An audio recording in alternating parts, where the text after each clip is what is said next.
Hello बच्चों, कैसे हैं आप। Class 12 subject Hindi. आज कल हमने शब्दालंकार पढ़ लिए थे सारे। आज हम अर्थालंकार करेंगे। अर्थालंकार में क्या होता है, जहाँ पर अर्थ के कारण विशिष्टता उत्पन्न हो, काव्य में सौंदर्य उत्पन्न हो।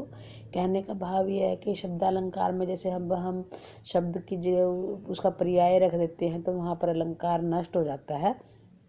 लेकिन यहाँ पर अर्थालंकार में अगर हम उस शब्द का भी पर्याय रख देते हैं तो इससे अलंकार नष्ट नहीं होगा, क्योंकि यहाँ पर अर्थ के कारण अलंकार उत्पन्न है। जैसे चट्टान जैसे भारी स्वर, अब चट्टान जैसे के अर्थ के कारण यहाँ पर चमत्कार उत्पन्न हुआ है। यदि इसके स्थान पर शीला जैसे शब्द रख दिए जाएं तो भी अर्थ में कोई अंतर ही नहीं आएगा। अर्थालंकार के भेद होते हैं। उपमा, सबसे पहले हम उपमा करेंगे अलंकार। यहाँ किसी वस्तु की तुलना सामान्य गुण धर्म के आधार पर वाचक शब्दों से अभिव्यक्त होकर किसी अन्य वस्तु से की जाती है तो वहाँ पर उपमा अलंकार होता है। जैसे पीपर, पात, सरिस, मंडोला, इनकी किसी भी चीज़ की किसी अन्य से तुलना करना, जैसे, जो, इस प्रकार से शब्दों का प्रयोग यहाँ पर होता है तो वो अर्थालंकार कहलाते हैं। सरिस, जैसा, ये इस अलंकार की पहचान है। इसमें जो है 4 इसके तत्व होते हैं जिनसे मिलकर यह अलंकार बनता है। उपमेय होता है कि जिसकी तुलना की जाती है। उपमान होता है जिससे तुलना की जा रही है, जैसे सागर एवं गिरि उपमान है। साधारण धर्म वह होता है कि उपमान और उपमेय में समानता का जो धर्म होता है, जैसे गंभीर एवं ऊंचा साधारण धर्म है। वाचक शब्द होता है जिसके द्वारा उपमान और उपमेय में समानता दिखाई देती है, जैसे सा, सी, सम, सरिस, सदृश्य, इस प्रकार के वाचक शब्द है।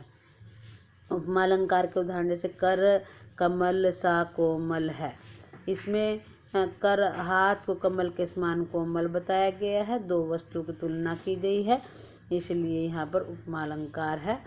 पीपर, पात, सरिस, मंडोला, यहाँ पर जो है पीपर का मन जो है उपमेय है, पीपर पात उपमान है, डोला साधारण धर्म, सरिस वाचक शब्द है। मुख चंद्रमा सा सुंदर है, मुख की तुलना की गई है यहाँ पर चंद्रमा से। नेक्स्ट है रूपक अलंकार। देखिए वहाँ पर उपमा अलंकार में तो ना सासी, सम, सरिस का प्रयोग किया गया है, लेकिन रूपक अलंकार में सासी, सम, सरिस इनका प्रयोग नहीं होता, क्योंकि इसमें वही चीज़ उसको मान ली जाती है। जैसे बिल्कुल मतलब इनमें कोई भी भेद नहीं रहता। वन सारदी चंद्रिका चादर ओढ़े, यहाँ पर चांद की रोशनी को चादर के समान ना बताकर चादर ही बता दिया गया, मतलब समानता नष्ट कर दी गई, उसको वही चीज के उपमान दे दिया गया है। उपमेय चंद्रिका है, उपमान चादर है। तो यहाँ पर बिल्कुल अभिन्नता दर्शाई गई है, मतलब अंतर ही नहीं बताया गया, तो वो रूपक अलंकार है। पायो जी मैंने राम रतन धन पायो, तो यहाँ पर उपमेय जो राम रतन उपमेय पर धन उपमान का आरोप है।